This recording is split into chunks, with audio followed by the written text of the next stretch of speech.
Welcome to DRTSPR channels. This is Dr. Tangella Shiva Prasad Reddy alias Dr. TSPR. Namaste, Adab, hello, స్వాగతం సుస్వాగతం బాబురావు గారికి.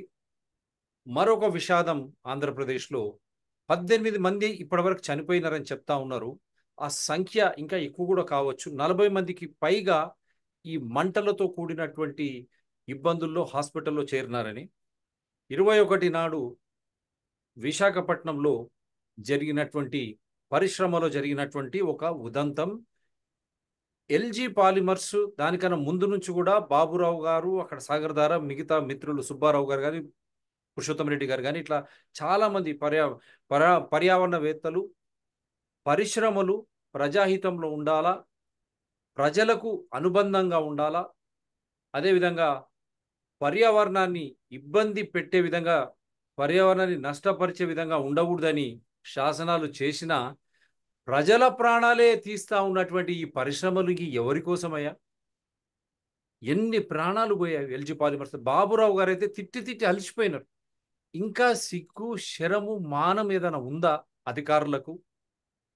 వారిని ఏ ప్రభుత్వం వచ్చిన పార్టీలో ఏ ప్రభుత్వం ఉన్నా కనీసం వారికి అవగాహన ఉంటుందా రాజకీయ నాయకులకు? అందుగురించే మేము యూపీఎస్సీ, ఐఏఎస్, ఐపీఎస్ను అబాలిష్ చేయమన్నాం. మనం అవసరం లేదు వారిపై ఖర్చు, అవగాహన ఉండదు వారికి. వారు స్థిరంగా ఉంటారు, రాజకీయ పార్టీలు వచ్చిపోతాయి కాబట్టి వారికి పరిశ్రమలు, పెట్టుబడిదారులు, కార్పొరేట్ సంస్థలో ఉన్నటువంటి అనుబంధం, కమిషన్లు, ఆ కమిషన్ల ద్వారా ఎలక్ట్రల్ బాండ్ల బయటపడ్డది. We are challenging every administrator and we salute all those honest administrators. ఆ పరిశ్రమలు, కార్పొరేట్లో వచ్చే డబ్బు ఎలక్ట్రల్ బాండ్ల ద్వారా రాజకీయ పార్టీలకు, నాయకులకు ఇచ్చి వాళ్ళు గెలిచొచ్చి మరి అదే విధ్వంసమైనటువంటి పరిశ్రమ విధానాన్ని తీసుకురావడం వల్లనే ఈరోజు మరొక విషాదం ఆంధ్రప్రదేశ్లో జరగడం దౌర్భాగ్యకరం. చనిపోయిన వారి ఆత్మలు శాంతించాలని ప్రార్థిస్తున్నాం. వారి కుటుంబాలకు ప్రగాఢ సానుభూతి. ఇది చెప్తూనే ఉన్నాం, బాధ అనిపిస్తుంది. మనం ఇక్కడ మాట్లాడుకుంటున్నాం, జీవంగా ఉన్నాం. అక్కడ మంటల్లో పడి ఆ శరీరాలు ఏ విధంగా ఎంత హింసకు గురై చనిపోయినాయి. కోల్కతా ఉదంతం, రేప్ అండ్ మర్డర్ మరవక ముందే మహారాష్ట్రలో చిన్న పిల్లలపై అఘాత్యం, ఇవన్నీ మరవక ముందే మరొక పెను విషాదం ఆంధ్రప్రదేశ్ రూపకంగా మన ముందుకు రావడం నిజంగా దౌర్భాగ్యకరంగా. దీన్ని ఖండిస్తూ ఉన్నాం. ఎన్నిసార్లు చెప్పాం, సేఫ్టీ మెకానిజమ్స్, రెగ్యులేటరీ అథారిటీస్ ఎక్కడున్నారు? భద్రత విషయానికి సంబంధించినటువంటి అంశాలు, ప్రణాళికలు ఎక్కడున్నాయి? దీన్ని నిరోధించి నిత్యం ఆ నిబంధనలు పాటిస్తున్నారా లేదా అనే అధికార వ్యవస్థ ఈరోజు అవినీతి పరులు అయినందుకే ఈ ఇబ్బందులకు గురవుతా ఉన్నారు. సార్, ముందు మాటగా మీరు చెప్పిన తర్వాత కొన్ని వీడియోలు చూపిస్తాను సార్, ప్లీజ్. ఓకే, చూపిస్తున్నారా? మీరు ఫస్ట్ మీ ముందు మాటగా మీరు చెప్పిన తర్వాత ఏమంటే మనం చూస్తున్నాం కదా, తెలుగు రాష్ట్రాల్లో పర్టికులర్లీ వీటిని ఎక్కడైతే ప్రభుత్వాలు గొప్పగా చెప్పుకుంటాయో, ఫార్మా రంగ పరిశ్రమలో మనం దేశంలో ఉన్నత స్థానంలో ఉన్నామని, ఇక్కడే అత్యధికంగా కూడా కార్మికుల ప్రాణాలు పోతున్నాయి. ఆ ప్రాణాలు కోల్పోయే కార్మికులు కూడా అత్యధికంగా ఎప్పుడు కూడా కనీస విద్యార్హతలు లేని వాళ్ళే ఎక్కువగా చచ్చిపోతున్నారు. వాళ్ళని అసలు ప్రమాదకర పరిశ్రమలో పనిచేయటానికి ఎందుకు పెట్టుకుంటున్నారు, పెట్టుకోవటాన్ని అధికార వ్యవస్థ ఎలా అనుమతిస్తోంది అనేది కూడా పెద్ద ప్రశ్న. అంటే మీరు సరైన నిఘా లేదు. ఎన్నిసార్లు ఎన్ని దర్యాప్తు సంఘాలు పెడితే, ఇప్పుడు ఏదో ఉన్నత స్థాయి కమిటీ వేస్తామని ప్రభుత్వం చెప్పింది, ఆంధ్రప్రదేశ్ ప్రభుత్వం. ఎల్జీ పాలిమర్స్ అప్పుడు కూడా ఉన్నత స్థాయి కమిటీ వేశారు. ఏమైంది దానివల్ల? అసలు మనకు కావాల్సిన మార్పు పరిశ్రమల్లో భద్రతని ఖచ్చితంగా అమలు పరుస్తున్నారా లేదా, దాని పర్యవేక్షణ చేయడానికి ప్రభుత్వం ఏర్పాటు చేసుకున్న సంస్థలకి సామర్థ్యం ఉందా లేదా? ఇవాళ మన దౌర్భాగ్యం ఎక్కడుందంటే, ప్రభుత్వం కూడా ఈజ్ ఆఫ్ డూయింగ్ బిజినెస్, సులభ వ్యాపారం అనే దానికోసం పరిశ్రమలు ప్రోత్సహించాలని చెప్పి అన్నిటినీ సరళించుకుంటూ పోతుంది. అనుమతులు అటు ఏమి, కొన్ని సెల్ఫ్ సర్టిఫికేషన్ మీదే అనుమతులు, అటు పరిశీలించేది లేదు. కాలుష్య నియంత్రణ మండలిలో ఉద్యోగులకి ఈ ప్రమాదాల గురించి, వాటి దర్యాప్తు గురించి, వాటిని యాక్చువల్గా ప్రాసెస్ గురించి అవగాహన ఉండదు. ప్రాసెస్ గురించి ఆ కమిటీలు పెడతారు. ఆ కమిటీల్లో 20 నిమిషాల్లో దానికి అనుమతులు ఇస్తారు. 20 నిమిషాల్లో ఎంత క్షుణ్ణంగా పరిశీలించగలుగుతారు? పరిశీలించడానికి వాళ్ళకున్న బ్యాక్గ్రౌండ్ ఏంటి? ఎంతగా అధ్యయనం చేసి మీటింగ్కి వచ్చారు, ఇవన్నీ ఉంటాయి అన్నమాట. అందువల్లనే ఈ లోపాలు జరుగుతున్నాయి. అసలు అనుమతి ఇచ్చే ముందే కొంచెం ఆలస్యమైనా కూడా అదేదో కొంప మునిగిపోతుంది. 10 రోజులు ఆలస్యం అయితే అనుమతి అదేదో కొంప మునిగిపోయినట్టుగా గగ్గోలు పెడుతున్నారు. కానీ ఇన్ని ప్రాణాలు పోతే అవి తిరిగి వస్తాయా అనేది చూడటం లేదు. చాలా సార్లు ఈ జరిగిన ప్రమాదాలన్నిటికీ కూడా ప్రధానమైన కారణం ఏంటంటే లోపాలు. ఏ లోపాలు? డిజైన్ లోపాలు, భద్రతా పర్యవేక్షణ లోపాలతోనే జరుగుతున్నాయి. మాకు తెలిసి కొన్ని చోట్ల ఒక చోట 10 మంది చనిపోయారండి, ఒక ఒక పరిశ్రమలో ఆంధ్రప్రదేశ్లోనే. అలాంటిదే లోపంతో ఇక్కడ మన సంగారెడ్డిలో ఒక పరిశ్రమలో 6 చనిపోయారు, 19 మంది గాయపడ్డారు. ఎందుకు జరిగిందంటే ఇది ఆ రియాక్టర్ డిజైన్ లోపం ఉండడం వల్ల జరిగింది. రెండిట్లోనూ ఒకే ప్రాబ్లం. అది వేడిగా ఉన్నప్పుడు దానికి తరువాతి స్టెప్కి వెళ్ళాలంటే ముందు దాన్ని చల్లబరచాలి. ఆ చల్లబరిచే ప్రక్రియకి ఏర్పాటే లేదు డిజైన్లో. అది సహజంగానే చల్లబడుతుంది అని చెప్పి దానికోసం కూర్చుంటామంటారు. అందువల్లనే ఆ ప్రమాదాలు జరిగినాయి. అది ఎవడు పరిశీలించాలి? ఏ అధికారులు పరిశీలించాలి? ఫ్యాక్టరీ అధికారులు పరిశీలించరు, నియంత్రణ మండలి కాలుష్య అధికారులు పరిశీలించరు. ఎవరికాడు మాకు సంబంధం లేదంటారు. అసలు ముందు వాళ్ళకి అర్థం కాదు. ప్రధానమైన లోపం ఎక్కడ ఉంటుందంటే అసలు ఫ్యాక్టరీ అధికారులు ఉన్నవాళ్లే తక్కువ మంది. అంతా కలిపి రాష్ట్రానికి 25-30 మంది లోపే ఉంటారు. అందులో అన్ని రకాల ఇంజనీరింగ్ వాళ్ళు ఉంటారు.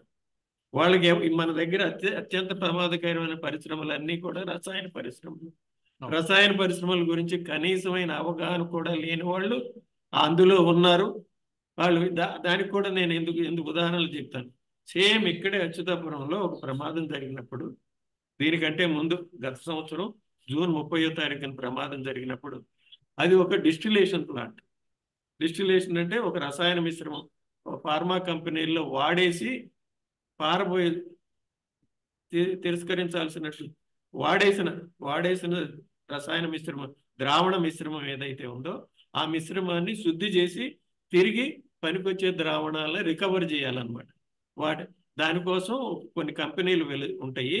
వాళ్ళు సర్వీస్ ఛార్జెస్ ఇచ్చి వాళ్ళకి ఆ వ్యర్థ మిశ్రమాన్ని పంపించి దాన్ని శుద్ధి చేసినాక రికవర్డ్ సాల్వెంట్ని వాళ్ళు తీసుకుపోతారు. దానికి ఛార్జెస్ పే చేస్తారు. అలా చేసే దానిలో ఎల్జీ పాలిమర్స్ ప్రమాదం జరిగిన తర్వాత రెండో ప్రమాదం అది. అలాంటిదే ఫార్మాసిటీలో విశాఖ సాల్వెంట్స్లో జరిగి ఇద్దరు ఆపరేటర్స్ చనిపోయారు.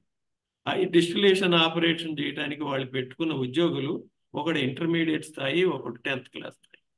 10th క్లాస్ వాడికి ఇంటర్మీడియట్ వాడికి డిస్టిలేషన్ ప్రక్రియ గురించిన నాలెడ్జ్ ఎక్కడి నుంచి వస్తుంది? రొటీన్గా ఆపరేషన్ చేయటం వేరు, అందులో ఏదన్నా కొన్ని ఇబ్బందులు వస్తే అది ఎందుకు జరుగుతుంది అని అవగాహన చేసుకోగలిగినటువంటి పరిస్థితి వేరు.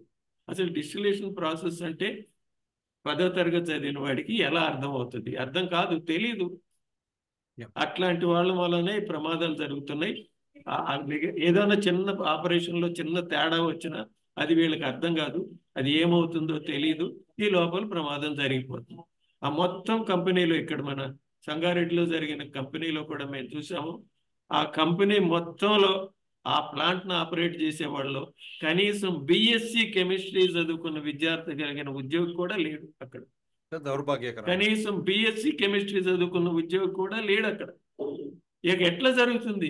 ఇది ఇంత భయంకరంగా ఉన్నాయన్నమాట. కంపెనీలు భద్రత పట్ల ఎంత అశ్రద్ధ వహిస్తున్నాయో.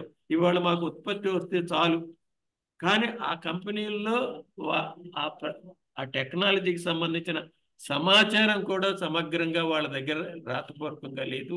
ఎలాంటి ఆ పర్టికులర్ వాడే రియాక్టర్ వివరాలు కూడా వాళ్ళ దగ్గర లేవు. ఎందుకు అట్లా జరుగుతుంది? అంత కేర్లెస్గా ఎందుకు పనిచేస్తున్నాయి కంపెనీలు అంటే దానికి కారణము నిఘా వ్యవస్థలు, ఈ నియంత్రణ వ్యవస్థలు. అవి సరిగ్గా పనిచేయనందువల్లనే నడుస్తున్నాయి. అంత కేవలం అవినీతితో గడిచిపోతుంది అక్కడ. ఆ ప్రాబ్లంని అధిగమించాల్సింది ఎవరు? ప్రభుత్వము, ఉన్నతాధికారులు. ఆ డిపార్ట్మెంట్ సెక్రటరీ ఉంటే ఇప్పుడు లేబర్ డిపార్ట్మెంట్ ఉంది. లేబర్ డిపార్ట్మెంట్ యొక్క ప్రధాన ఉద్దేశం ఏంటి? కార్మికులకు రక్షణ కల్పించడం, సంక్షేమం కల్పించడం. అది వాళ్ళు చేస్తున్నారా? చేయట్లేదు. చేయనందువల్లనే వాళ్ళు అట్లా చచ్చిపోతున్నారు. డజన్ల సంఖ్యలో చచ్చిపోతున్నారు, ఏడాది చచ్చిపోతున్నారు. ప్రతిసారి అదే రిపీట్ అవుతుంది. పెద్ద ఏమి ఉదంతం ఏమి కదా సార్ ఇది. ప్రయోజనం లేకుండా. ఇది ఇంకా ఆ? పెద్ద ఉదంతం ఇది. ఇంకా 18 పన్ని ఇంకా పైన. ఎన్ని జరుగుతాయో ఇలాంటివి, ఇంకా ముందు ఎంత ఉన్నాయో.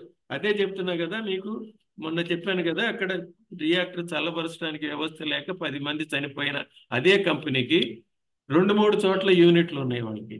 ఎక్కడ ప్రమాదం జరిగిపోయిందో అక్కడ ప్రజలందరూ గగ్గోలు పెట్టారు, అక్కడ నడపట్లేదు, ఆగిపోయింది అక్కడ. కానీ అదే ఉత్పత్తిని ఎలాంటి మార్పులు లేకుండా ఇంకో యూనిట్లో ఉత్పత్తి చేస్తున్నారు. దాన్ని చేస్తున్నప్పుడు నాకు తెలిసిన తర్వాత దాని క్యాలిక్యులేషన్తో సహా రాసి పొల్యూషన్ కంట్రోల్ బోర్డ్ అథారిటీస్కి, కమిటీల్లో మెంబర్లుగా ఉండే వాళ్ళకి, వీళ్ళందరికీ పంపించారు. అయ్యా ప్రాణాలు కాపాడండి అయ్యా, చిన్న మార్పు చేయించండి అయ్యా అని. నాకు ఒక్కడి నుంచి కూడా రెస్పాన్స్ రాలేదు. ఒక్కడి నుంచి కూడా రెస్పాన్స్ రాలేదు. ఈ బిల్డ్ ఎక్స్పర్ట్స్ పని కమిటీల్లో కూర్చుంటారు, కానీ తమకున్నటువంటి ఆ స్థానం ఎక్స్పర్ట్గా ఉన్నప్పుడు వాళ్ళకి యాక్సెస్ ఉంటుంది కదా, ఏంటంటే ఇలా జరుగుతుంది చూడండి చెయ్యండి అని ఎవడూ చెప్పడం లేదు, పట్టించుకోవట్లేదు. వాళ్ళకి ఎందుకంటే అట్లా కనుక చెప్తే వాళ్ళని మళ్ళీ రెండోసారి కమిటీలో వేయరు. అందుకని వాళ్ళ సంగతి అదేదో పెద్ద కలికి తొరాయి అనుకున్నట్టుగా కమిటీలో కూర్చోటమే చేస్తున్నారు, కానీ అదొక బాధ్యతగా స్వీకరించడం లేదు. అట్లా ఇది జరుగుతుంది. ఆల్రెడీ చాలా ఇప్పుడు బాధ మీరు అనిపించింది ఇప్పుడు మీరు ఇటువంటివన్నీ మీరు చెప్పేది తెలుస్తుంటే. ఏంటంటే, ఇప్పుడు చూపిస్తాను అచ్యుతాపురంలో జరిగిన సంఘటన, ఇంతమంది ఆ, చనిపోవడము ఇంతకు మొదలే ఒక దగ్గర జరిగింది. అది మూసేసి అదే విధంగా మళ్ళీ ఇక్కడికి వచ్చి మార్పులు లేకుండా అదే సాంకేతిక పరిజ్ఞానం. అంటే ఈ పర్టికులర్ కాదండి, ఈ పర్టికులర్ ఓకే. రియాక్టర్ ఇక్కడ మన దగ్గర జరగలేదు. ఇది ఏమంటున్నారంటే ఇవాళ పొద్దున పేపర్లో వచ్చింది. రైట్. నార్మల్ గా పేపర్లో ఎలాంటి సమాచారం రాదు, రైట్. కానీ ఈసారి ఏమొచ్చిందంటే వాళ్ళు ఎందుకో రిలీజ్ చేశారు. పెద్ద యాక్సిడెంట్ అయి గొడవ అవుతుంది అనుకున్నారేమో. MTBE, methyl tertiary butyl ether అనే లిక్విడ్ బయటికి లీక్ అయింది. అది వేపరైజ్ అయింది. వేపరైజ్ అయిన తర్వాత మండిపోయింది, పేలిపోయింది అని చెప్తున్నారు. దాని ఇంకా పూర్తి వివరాలు రాలేదు. కానీ అది వచ్చింది అంటే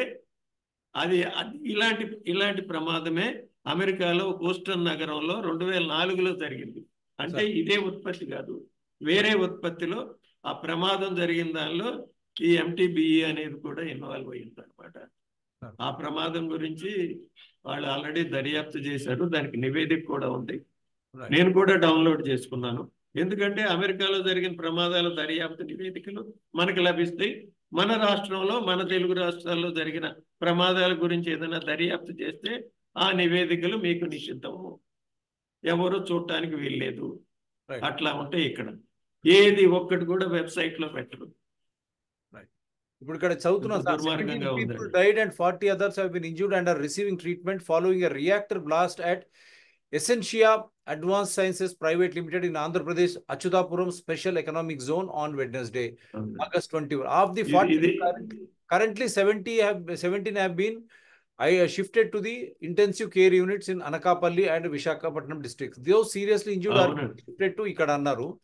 ఆంధ్రప్రదేశ్ ఇది యాక్చువల్ గా ఏంటి సార్? యాక్చువల్లీ ఇది యాక్చువల్లీ మన ప్రజలకు అర్థం కావాలి. ఇది కనెక్టికట్ బేస్డ్ కంపెనీ అండి. అమెరికాలో కనెక్టికట్ బేస్డ్ కంపెనీ.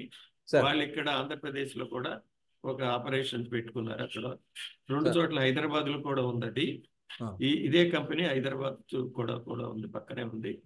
సో వీళ్ళు ఇక్కడ చేస్తున్నారు. అక్కడ ఈ ప్రమాదం జరిగింది. ఎందుకు జరిగిందంటే ఎక్కడో లీక్ అయింది అంటున్నారు.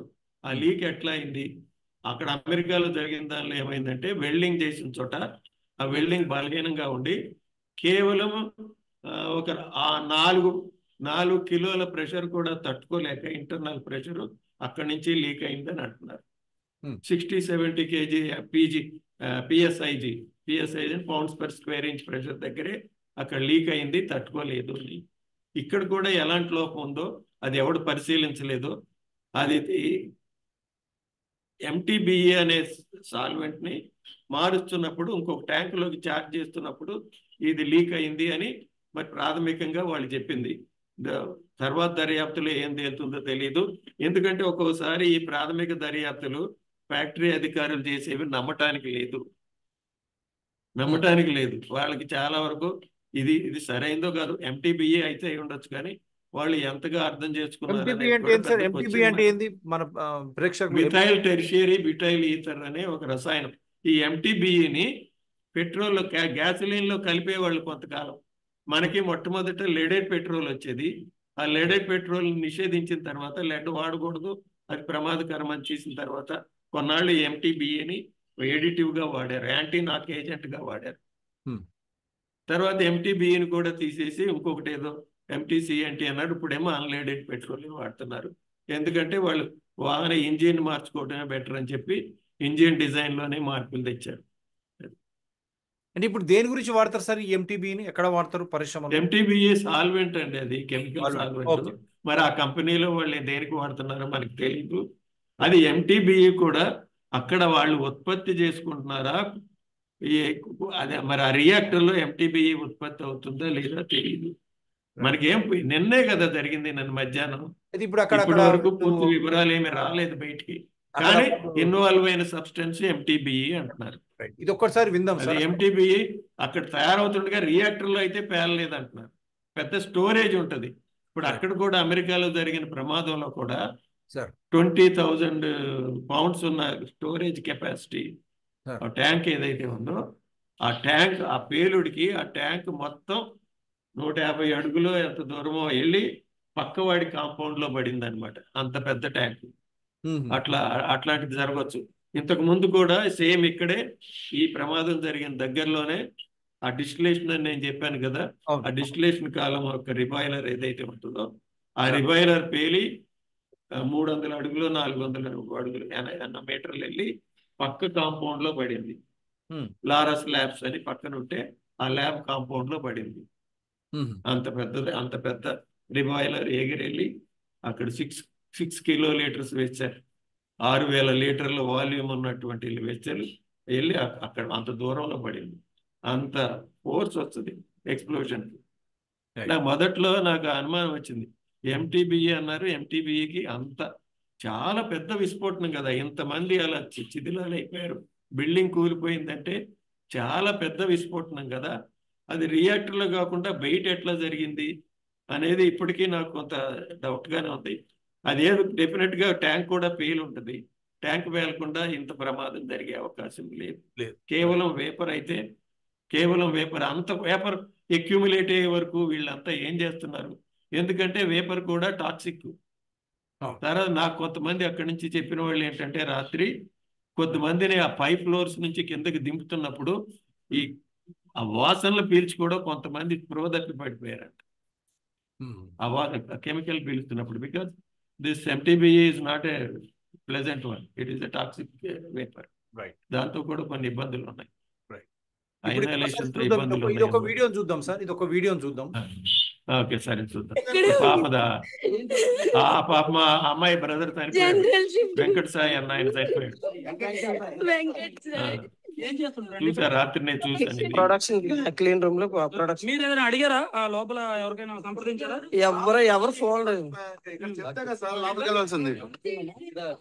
ఇక్కడ కనీసం ఇన్ఫర్మేషన్ చెప్పట్లేదు, కనీసం ఇన్ఫర్మేషన్ కూడా చెప్పట్లేదు, అడిగాం కూడా చెప్పట్లేదు. ఇది లేదు, ఏం జరిగిందో తెలియదు, ఎవరు చనిపోయారు తెలియదు, ఎవరున్నారో తెలియదు, ఎవరిని ఎక్కడ పంపించారో తెలియట్లేదు. అది ఫోన్ చేసినా లిఫ్ట్ చేయట్లేదు. ఎవరు మీ తాలూకాలో ఎవరమ్మా? వెంకట సాయి అండి. ఏం చెప్పారా వాళ్ళ నుంచి? హ్యూమన్ ప్రాబ్లమ్స్ అండి. ప్రాబ్లం ఏంటంటే మన దగ్గర disaster management programs, well design programs ఉండవు. ఇలా డిజాస్టర్ జరిగినప్పుడు ఇది ఎవరి పని వాడు చెయ్యాలి. ఈ ఇన్ఫర్మేషన్ పాసింగ్ అని కూడా కొందరు చెయ్యాలి. అలాంటి టీమ్స్ యాక్టివేట్ కాలేదు. వెంకట సాయి ఎంత దారుణంగా ఉందంటే ఇప్పటికొచ్చి ఏమయ్యాడో కూడా చెప్పట్లేదు. ఇక్కడే ఉన్నారు, జనరల్ షిఫ్ట్ వచ్చారు. వెంకట సాయి ఏం చేస్తుంటారండి ఇక్కడ? ఏం చేస్తున్నారు? ప్రొడక్షన్ క్లీన్ రూమ్ లో ప్రొడక్షన్. మీరు ఏదైనా అడిగారా ఆ లోపల ఎవరికైనా సంప్రదించారా? రిపీట్ ఎవరు ఫోన్ రిపీట్ అవుతుంది. ఇక్కడ కనీసం ఒక్కసారి కనీసం ఇన్ఫర్మేషన్ కూడా చెప్పట్లేదు, అడిగాం కూడా చెప్పట్లేదు. అసలు జరిగింది తెలీదు, ఏం జరిగిందో తెలియదు, ఎవరు చనిపోయారు తెలియదు, ఎవరున్నారో తెలియదు, ఎవరిని ఎక్కడ పంపించారో తెలియట్లేదు. అది ఫోన్ చేసినా లిఫ్ట్ చేయట్లేదు. సాయి. ఎవరు మీ తాలూకాలో ఎవరమ్మా? వెంకట సాయి అండి. ఏం చెప్పారా వాళ్ళ నుంచి? ఏం తెలియలేదు, కనుక్కోడానికి వస్తున్నామండి. ఎప్పుడు వచ్చాడు? ఎప్పుడు ఉద్యోగం ఎప్పుడు వచ్చాడు? 7:30కి జనరల్ షిఫ్ట్.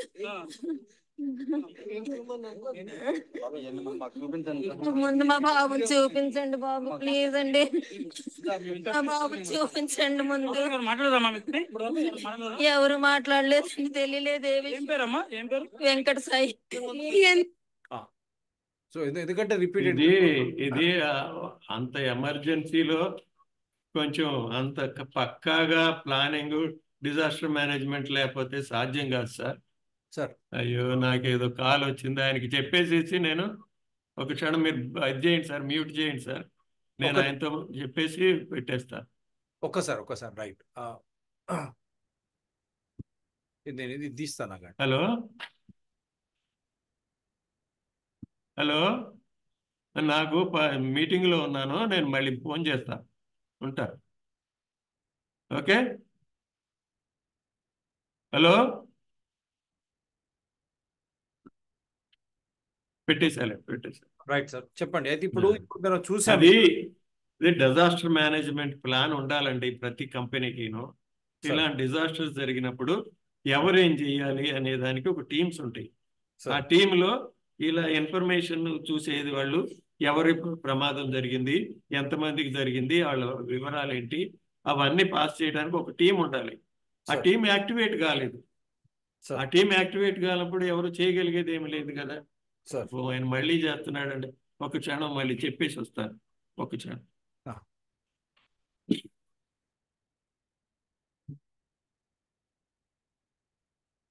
అతిథులు ఇప్పుడే వస్తారు, ఒక కాల్. కానీ ఈ వరుస ప్రమాదాలు 2 రాష్ట్రాలను అతలాకుతలం చేస్తున్న వేళనే మనం ఈ షో తీసుకోవడం జరిగింది. 18 ప్రాణాలు, ఇంకా చాలా మందికి మనకు అనధికారికంగా వచ్చినటువంటి, అధికారికంగా ఎవరు ఏం సరిగా చెప్పడం లేదు. అసలు ఎందుకు జరిగింది ఈ ప్రమాదం? ఈ ప్రమాదం తరచుగా జరుగుతూనే ఉన్నది. ఇటువంటి ప్రమాదాలు అయినా పట్టించుకొని అధికార గణం ఆ చనిపోయిన తర్వాత, సార్ ఇది అన్మ్యూట్ చేసుకొని మాట్లాడండి.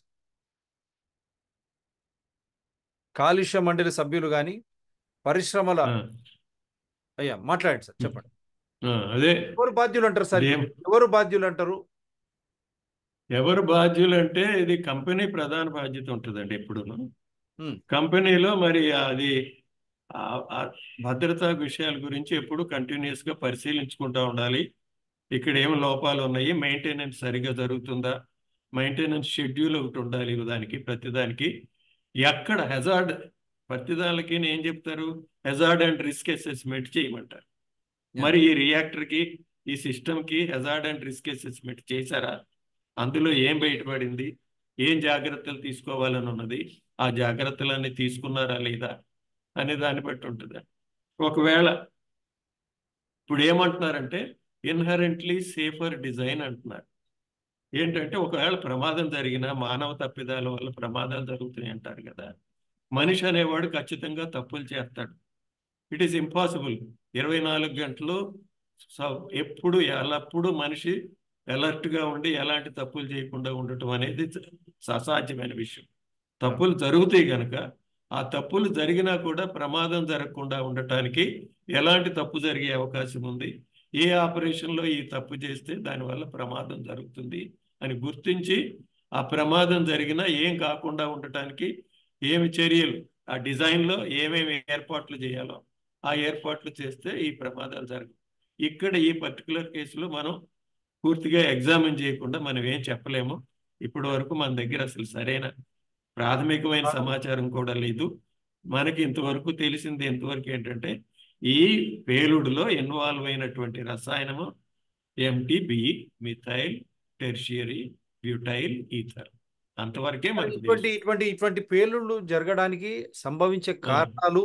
కానీ దాని అన్నట్టు నిఘా వ్యవస్థ, అంటే పరిశ్రమల సురక్షితంగా ఉండే విధంగా నిఘా వ్యవస్థలు ఉంటాయి కదా, రాష్ట్ర ప్రభుత్వం తరఫున, కేంద్ర ప్రభుత్వం. ఇంకోటి, ఇది మీరు అంతర్జాతీయ కనెక్టికట్ సంస్థ అంటున్నారు, హైదరాబాద్ లో ఉంది. హైదరాబాద్ కూడా ఇటువంటి ప్రమాదం, ఇటువంటి అంతర్జాతీయ సంస్థల్లోనే ఈ విధమైనటువంటి పేలులు, అజాగ్రత్తలు చోటు చేసుకుంటే మరి దీనికి ఏ రాష్ట్ర కేంద్ర ప్రభుత్వాలు పొద్దున్న లేస్తే పెట్టుబడులు ఆహ్వానిస్తాం, అంతర్జాతీయంగా ఆహ్వానిస్తాం, ముఖ్యమంత్రి అది అమెరికాకు అదే పోయి అది ఆహ్వానిస్తాం అంటున్నారు. అది ఏమవుతుందంటేనండి, అంతర్జాతీయ కార్పొరేషన్స్ లో కూడా చాలా ప్రమాదాలు జరుగుతాయి. వాళ్ళకి పెద్ద కార్పొరేట్ సేఫ్టీ గ్రూప్ ఉంటుంది. చాలా మంది highly qualified, highly paid employees ఉంటారు. నిరంతరంగా వాళ్ళు పనిచేస్తూ ఉంటారు. అయినా కూడా ప్రమాదాలు జరుగుతాయి. ప్రమాదాలు అనేవి 100% తగ్గించడం అనేది చాలా కష్టం. అందుకనే ఏం చేస్తున్నారంటే, ఫర్ ఎగ్జాంపుల్ ఇప్పుడు సింగపూర్ ఉంది. మన వాళ్ళు మాట మేలితే సింగపూర్ అంటారు. ఆ సింగపూర్లో ప్రతి చీఫ్ మినిస్టర్ అదే మాట్లాడతాడు కదా మన అవును. దగ్గర. వాళ్ళే ఆదర్శం కదా. సింగపూర్లో 1,00,000 మంది కార్మికులు పనిచేస్తూ ఉంటే అందులో ఏడాదికి పాయింట్ 0.9 మంది చనిపోతారు అంతే. ఒకరికంటే తక్కువ చనిపోతారు. అదే వేరే స్కాండినేవియన్ కంట్రీస్లో అయితే 0.4 అలా చనిపోతారు. అంటే అంత తక్కువగా ప్రమాదాలు జరిగేట్టు ఏర్పాట్లు చేసుకున్నారు వాళ్ళు. దానికి ప్రధానమైన కారణం ఏంటంటే, కంపెనీలు కూడా చాలా కాన్షియస్గా భద్రత మీద ఇస్తాయి, కార్మికులందరికీ ట్రైనింగ్ ఇస్తాయి, మంచి మంచి సేఫ్టీ ఉంటుంది. మనకి ఇక్కడ దౌర్భాగ్యం ఏంటంటే, 2 తెలుగు రాష్ట్రాల్లో భద్రతా విద్యే లేదు. ఇంజనీరింగ్ చదువుకునే విద్యార్థులకు కూడా భద్రత గురించిన కనీస పరిజ్ఞానం కూడా ఇచ్చేటువంటి సిలబస్. భద్రత అంటే ఏంటో వాళ్ళకి తెలియదు. ఇంజనీరింగ్ చదువుకున్న వాళ్ళకి భద్రత గురించి తెలియకపోతే ఇక మిగిలిన వాళ్ళకి ఎలా తెలుస్తుంది? ఇండస్ట్రియల్ హైజీన్ అనే డిపార్ట్మెంట్లే లేవు మన దగ్గర. ఏ యూనివర్సిటీ లేవు. ఇండస్ట్రియల్ సేఫ్టీ టీచ్ చేసే డిపార్ట్మెంట్లే లేవు. అందరూ సేఫ్టీ ఎక్స్పర్ట్స్ సెట్ అవుతారు. అది ఒక పెద్ద స్పెషలైజ్డ్ సబ్జెక్ట్ అయినప్పుడు దానిలో తర్ఫీదు లేకుండా నువ్వు ఏదో ఫిజిక్స్లోనో ఇంజనీరింగ్లోనో ప్రొఫెసర్ అయితే, కెమిస్ట్రీలోనో నువ్వు భద్రతా స్పెషలిస్ట్ ఎలా అవుతావు? అవో ఇంపాసిబుల్, నీకు రాదు. అది స్పెషలైజేషను. అది కూడా ఒక సైన్స్, సేఫ్టీ సైన్స్. సేఫ్టీ సైన్స్కి కావాల్సిన జర్నల్స్ ఉన్నాయి. ఇప్పుడు ఓలెడు పబ్లికేషన్స్ వస్తాయి. చాలా దేశాల్లో ప్రమాదం జరిగిందంటే దాన్ని పూర్తిగా విశ్లేషించి దాన్ని ఒక పరిశోధన పత్రంగా ఒక మంచి జర్నల్లో ప్రచురిస్తారు. మన దగ్గర ఇన్ని ప్రమాదాలు జరుగుతున్నాయి, దీనికి అసలు దర్యాప్తు ఉండదు. దర్యాప్తు నివేదిక పబ్లిక్లో అవైలబుల్ ఉండదు. ఇంకా పత్రికల దాకా ఎక్కడికి వెళ్తుంది? సేఫ్టీ జర్నల్స్ దాకా ఎక్కడికి వెళ్తుంది? వెళ్ళదు. అలాంటి దౌర్భాగ్యం ఉన్నది ఇక్కడ. అయితే ఇంకొకటి అందువల్ల సార్, అసలు ఇప్పుడు సేఫ్టీ అనేదాన్ని ప్రభుత్వాలు, అధికారులు ఏం పట్టించుకోవట్లేదండి. ఎల్జీ పాలిమర్స్లో ప్రమాదం జరిగినప్పుడు హై పవర్ కమిటీ వాళ్ళు ఏయో రికమెండేషన్లు రాశారు. ఆ రికమెండేషన్స్ రాసినప్పుడు తనిఖీలు అన్నారు. ఏం తనిఖీలు చేస్తే నీ దగ్గర స్టఫ్ ఉంటే కదా తనిఖీలు ఏదన్నా బయటపడటానికి. వెళ్ళావు, చూసావు, రాసి వచ్చావు, నేను తనిఖీ చేశాను అన్నావు. తనిఖీలో నీకేమైనా అర్థమైందా? అందులో ఏమి లోపాలు ఉన్నాయో తెలిసిందా? ఆ తెలుసుకోగలిగిన సామర్థ్యం ఉన్న అధికారి ఉంటేనే లోపాలు బయటపడతాయి. ఊరికినే వెళ్ళాడు వచ్చాడంటే అట్లా కాదు కదా. ప్రాబ్లం అక్కడ. మీరు సమర్థులైన ఉద్యోగుల్ని వాళ్ళకి తర్ఫీదు ఇవ్వండి. ఈ అధికారులకి కాన్స్టెంట్ గా తర్ఫీదు ఇవ్వండి. ఇది రసాయన పరిశ్రమల్లో జరిగే ప్రమాదాల గురించి అవగాహన ఇవ్వండి. అది లేకుండా నేను వెళ్ళాను చేశాను అంటే ఎట్ట కుదురుతుందండి? అది కుదరదు. ఇప్పుడు చాలా దౌర్భాగ్యమైన పరిస్థితులు ఉన్నాయి. ఇప్పుడు మళ్ళీ పెడుతున్నారు అదే.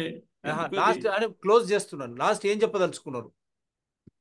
మరి అదెందుకు తీసేయండి? అది లాస్ట్ అంటే ఏమంటే, ఇక్కడ చెయ్యాలంటే ప్రభుత్వాలకు గనక నిబద్ధత ఉంటే ఈ ఈజ్ ఆఫ్ డూయింగ్ అనే బిజినెస్ తో పర్యావరణ భద్రతా చట్టాలని బలహీనపరచొద్దు, వాటిని స్ట్రెంగ్థెన్ చేయండి.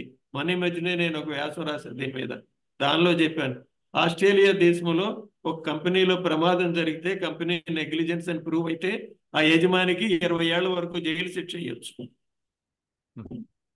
$1,80,00,000 వరకు జరిమానా వేయొచ్చు డాలర్లు. ఇక్కడ ఎవరికైనా ఒక్కడన్నా కనీసం అరెస్ట్ చేస్తున్నారా? 10 మంది చచ్చిపోయిన కంపెనీ యజమాని ఎవడన్నా అరెస్ట్ చేశారా? ఇప్పుడు అక్కడ 10-18 మంది చచ్చిపోయారు కదా. కనీసం అది మీద కేసు పెట్టారా? మర్డర్ కేసు అన్నా పెట్టారా? మాన్స్లాటర్ కేసు పెట్టరు కదా. ఎవడి మీద చర్యలు తీసుకుంటున్నారు? వాళ్ళకి భయం ఏముంటుంది అంటే, జీవించే హక్కు ఉంది కార్మికులందరికీ. నీకు ఉద్యోగం కోసం ఎందుకు వస్తున్నారు? వాళ్ళకి నెల జీవితం కోసం, బతకటం కోసం నీ దగ్గర ఉద్యోగానికి వస్తున్నారు. బతకటం కోసం బతికే హక్కుని హరించే పరిస్థితులు ఉంటే దానికి అర్థమే ఉంది అసలు? అక్కడ బతికే హక్కుని హరించడానికి లేదు కదా. Right to life is guaranteed under the constitution. ఆ రైట్ టు లైఫ్ని కాపాడాల్సిన వాళ్ళందరూ కూడా అధికారులు, జిల్లా అధికారులు, రాష్ట్ర అధికారులు, కేంద్ర ప్రభుత్వ అధికారులు, మంత్రులు. మరి వాళ్ళు అసలు వాళ్ళ గురించి మాట్లాడరేంటి? వాళ్ళు జీవించే హక్కు గురించి మాట్లాడరేంటి? And accident is not an act of God. It is basically a failure, organisational failure, human failure అని తప్పించుకుంటారు. ఎవడో తప్పు చేశాడో అందువల్ల అది ఇప్పుడు యాక్సెప్ట్ చేయట్లేదు. సేఫ్టీ సైన్స్లో హ్యూమన్ ఫెయిల్యూర్ అనే మాటను అంగీకరించట్లేదు. ఇప్పుడు humans are bound to fail. You must know that. You should take care of that failure in your design and operations అని చెప్తున్నారు. ఆర్గనైజేషన్ ఫెయిల్యూర్ వల్లనే ఇవి జరుగుతాయి. And accidents do not happen by a single act. It is a combination of so many factors together. When they combine together, the accident happens. ఇవన్నీ కలిసినప్పుడే accident జరుగుతుంది. ఒక్క చర్యతోనే accident జరగదు. So అందువల్ల ఇవన్నీ పెట్టి చేయటానికి ప్రభుత్వాలు తగినటువంటి పాలసీ చేయాలి. మీకు ఉదాహరణ చెప్తానండి. కాలుష్య నియంత్రణ మండలి ఉన్నది. కాలుష్య నియంత్రణ మండలి అనుమతి దేనికి ఇస్తారు? కాలుష్యానికి ఇంత మోతాదులో మీరు కాలుష్యం చేసుకోవచ్చు అని అనుమతిస్తారు. కాలుష్యం చేయకూడదని ఎవరు? కాలుష్యం ఎంత మోతాదులో చేసుకోవచ్చు అని అనుమతిస్తారు. ఇచ్చేటప్పుడు ఆ కాలుష్యం ఎందుకు జరుగుతుంది? నడిచే ప్లాంట్లో వాడు ఇచ్చాడు, ఇంతే వస్తుందని అంటున్నాడు. ఒక చిన్న మిస్ ఆపరేషన్ జరిగింది. ఇప్పుడు లీక్ అయింది. ఆ లీక్ అయినది రెగ్యులర్ ఆపరేషన్లో అకౌంట్ కాదు కదా. మీరు అనుమతి ఇచ్చే దానిలో ఆ లీకేజ్ ఉండదు కదా. ఆ లీకేజ్ జరగకుండా తీసుకునేవాల్సిన చర్యలు కూడా మీ అనుమతిలో భాగమే కదా, మీ నియంత్రణలో భాగమే కదా. అది పట్టించుకోరు. మాకు సంబంధం లేదు, ప్రాసెస్ సేఫ్టీతో మాకు సంబంధం లేదని మాట్లాడతారు. ఇదే మాటని నేను వాళ్ళకి చెబుతున్నా. ఎన్జిటి దగ్గర కేసు వచ్చినప్పుడు మీరు ఎన్జిటికి చెప్పండి, ఎక్కడో ప్రమాదం జరిగితే మమ్మల్ని ఎందుకు అడుగుతారు? మాకేమి సంబంధం? మేము ఓన్లీ కాలుష్యం గురించే చూస్తాము, ప్రమాదాలతో మాకు సంబంధం లేదు, అది ఓన్లీ డైరెక్టర్ ఆఫ్ ఫ్యాక్టరీస్ చూడాలని చెప్పరు. ఆ ఎన్జిటి కూడా నాకేం అర్థం కాదు, వాళ్ళనే ఫస్ట్ రెస్పాండెంట్ చేస్తారు. ఇక్కడ సంగారెడ్డిలో జరిగిన కేసులో తీసుకున్న సుమోటో కేసులో డైరెక్టర్ ఆఫ్ ఫ్యాక్టరీస్ని అసలు రెస్పాండెంటే చేయలేదు. వాళ్ళకి ఎలాంటి రెస్పాన్సిబిలిటీ లేకపోతే భయం ఎక్కడ ఉంటుందండి? రైట్. వాళ్ళు ఎంతగా ఎంత కేర్లెస్గా ఉంటున్నారంటే, వాళ్ళే మమ్మల్ని రిక్వెస్ట్ చేసి ఆ కేసులో దర్యాప్తు చేయాలని చెప్పి పిలిచారు. సరే అని ఒప్పుకున్నాము. ఒప్పుకున్న తర్వాత మేము రిపోర్ట్ రాసేటప్పుడు రేపు కావాలి, ఎల్లుండి కావాలని మా ప్రాణాలు తోడారు. రాసిన తర్వాత ఇప్పటికి 2 నెలలు దాటిపోయింది. దాని మీద వాడు అందరి సభ్యుల చేత సంతకాలు తీసుకోవాలి. సంతకాలు తీసుకోకుండా రిపోర్ట్ను పక్కన పెట్టారు. కోర్టుకు కూడా మేము రాసిన రిపోర్ట్ను సబ్మిట్ చేయట్లేదు. ఎందుకంటే మా రిపోర్ట్లో అందులో ఉన్న లోపాలను చూపించాం, డిజైన్ లోపాలను చూపించాము. అది అట్లా ఉంటుంది. వాళ్ళు ఒక కింద స్థాయి అధికారులు డైరెక్టర్ ఆఫ్ ఫ్యాక్టరీస్లో వాళ్ళు ఇష్టం వచ్చినట్టు బిహేవ్ చేయగలుగుతుంటే, అకౌంటబిలిటీ లేకుండా ప్రమాదాలు జరగకేమవుతాయి? వాడికి కనీసమైన అవగాహన లేదు ఏం జరుగుతుంది అనేది అక్కడ. కానీ వాడు పెద్ద ఉద్యోగి, వాడు అధికారంతో చెలాయించుకుంటూ వస్తున్నాడు. Right sir. ఇప్పుడు లాస్ట్ మన 4 నిమిషాలు మళ్ళొక్కసారి ఆస్ట్రేలియా చట్టం మీద మళ్ళొక్కసారి చెప్పండి. ఇప్పుడు ఆస్ట్రేలియానే కాదండి, చాలా దేశాలు ఇదే ఉందండి. సింగపూర్లో చిన్న ప్రమాదం జరిగితే జైలు వేస్తారండి. అక్కడ ఒక ఎక్స్కవేటర్ పనిచేస్తూ, నేను కెమికల్ ఇండస్ట్రీ గురించే కాదు, ఎక్స్కవేటర్ వాడికి లైసెన్స్ లేకుండా తోలాడంట. ప్రమాదం అయింది. యజమాని అనమాట వాడు, కాంట్రాక్టర్, అతను లేబర్ కాంట్రాక్టర్ లాంటి, ట్రాన్స్పోర్ట్ కాంట్రాక్టర్ లాంటి వాడు ప్రమాదం చేస్తేనే తన దగ్గర పనిచేసే వర్కర్ చనిపోతే 5 నెలలు జైలు శిక్ష చేశారు. అక్కడ అమెరికాలో యాస్బెస్టస్ ఉంటుంది. యాస్బెస్టస్ని కూడా కాంట్రాక్ట్, అది చాలా యాస్బెస్టస్ తొలగించడం అనేది వెరీ వెరీ స్ట్రిక్ట్ రెగ్యులేషన్ దానికి. ఎందుకంటే యాస్బెస్టస్ ఒక ఫైబర్ మనం పీల్చినా కూడా దాని నుంచి మనకి ప్రమాదం జరిగే ప్రమాదం ఉంది. అందుకని చెప్పి అది యాస్బెస్టస్ కాంట్రాక్ట్ చేసేవాడు కార్మికులకి సరైన భద్రత కల్పించలేదని అతనికి 17 ఏళ్ళు జైలు శిక్ష చేశారు అమెరికాలో, ఒక కాంట్రాక్టర్కి. వాడికి అప్పటికే 70 ఏళ్ళు ఉన్నాయి, ముసలాడు. అయినా కూడా అట్లా ఏ దేశంలో అయినా కూడా, ఇతర దేశాల్లో ఖచ్చితంగా వాళ్ళని ఇట్లాంటి జరిగే అవకాశం లేకుండా చేస్తారు. ఇక్కడ ఎందుకు మరి జైల్లో వేయమని మేము అంటలేదు. భద్రతా ప్రమాణాలు పాటించేటట్టుగా వాళ్ళకి పెట్టండి. ఏ రకంగా వాళ్ళు పాటిస్తారో దానికి కావాల్సిన చర్యలన్నీ తీసుకోండి. లేకపోతే ఊరికి ఎన్జిటి కూడా కేసులు తీసుకుంటుంది, ఇంత ఫైన్ వేస్తుంది. ఆ ఫైన్ ఎవరికి కడతారు? ఫైన్ బాధిత ప్రజలకి ఏమి రాదు, సిపిసిబి వాళ్ళు తీసుకుంటారు. ఎందుకంట స్థానికమైన పర్యావరణం కలుషితం అయితే సిబిసిబి వాడు జబ్బులో వేసుకుంటే డబ్బులు, దానివల్ల స్థానిక పర్యావరణం ఎలా బాగుపడుతుంది? దాని మీద వాడు వచ్చి ఏం ఖర్చు పెడుతున్నాడు, ఏం శుద్ధి చేస్తున్నాడు? రైట్. అట్లా ఉంటుంది అనమాట. ఎల్జీ పాలిమర్స్ లో కూడా స్టైరీన్ అంతా బయటకు వస్తే ఆ స్టైరీన్ బయటకు వచ్చిన డబ్బులు ప్రజలకు ఇవ్వలేదు, దాన్ని శుద్ధి చేయడానికి ఏమి అక్కడ ప్రాజెక్టులు చేయలేదు. ఇంత ఫైన్ వేసి వాళ్ళకి కట్టమన్నారు. వాళ్ళు జేబులు కాలుష్య నియంత్రణ మండలి వాళ్ళు జేబులో వేసుకున్నారు. వాళ్ళు ఏమన్నా అక్కడ ఏమన్నా ప్రాజెక్టులు పెట్టి ఏమన్నా చేశారంటే ఏమీ చేయలేదు. Right sir. ఇలా ఉంటుందండి. సో ఇది ఈరోజు. సరే sir, thank you. So there should be stringent safety measures and at the same time vigilance also should be very stringent. Implementation of the, అసలు మన దగ్గర డాక్యుమెంటేషన్ ఉండదండి. సేఫ్టీ డాక్యుమెంటేషన్ ఈ జీరో. అసలు వాడు హెజార్డ్ అండ్ రిస్క్ అసెస్మెంట్ ఇచ్చాడంటే road పక్కన ఎవడు పడితే వాడు 10,000 ఇస్తే ఒక రిపోర్ట్ ఇస్తున్నాడు. ఆ రిపోర్ట్లు అక్కడ పడేస్తున్నారు. అది పరిశీలించడం లేదు, చేయటం లేదు, ఏమీ లేదు. అది ఇచ్చాడు అంతే. అందులో ఏముందో చూసే పనే లేదు. అది సరిగ్గా ఉందా లేదా చూసే పనే లేదు. Right sir. ఏ వ్యవస్థలన్నీ పనిచేయట్లేదు. ఎవడికాడు కూర్చొని ఎంజాయ్ చేస్తున్నాడు. No competent authority is working in accordance with the director of factories. They don't care about saving lives. They don't care about saving our Indian lives. They don't care about saving our Indian lives, and they should be prosecuted in lines with the world, Singapore or Australia, which our chief ministers and prime minister mentions. What are the stringent laws which are there in place to avoid accidents? If accident happens, the chairman or the one who runs the factory faces the wrath, and he is penalized and put behind bars, so that these things are not repeated. That means the stringent measures will swallow up any such accident. But accident after accident in India, in both Telugu states, so many precious lives are lost. For how long? అన్ని చోట్ల ప్రతి చోట ప్రతి రాష్ట్రంలో జరుగుతుంది sir. Gujarat లో జరుగుతుంది, మహారాష్ట్రలో జరుగుతున్నాయి. ఈ ఫార్మా ఇండస్ట్రీ ఎక్కడ బలంగా ఉందో అక్కడ అంతా జరుగుతుంది. Pharma industry is highly compatible wherein the precious lives are lost because there is no implementation. And pharma industry is the most unregulated industry in this country. Most unregulated industry in the country, and I hope every chief minister and prime minister will understand at least now. You have to save precious lives and see that environment is not destroyed, come whatever may. Follow the stringent measures.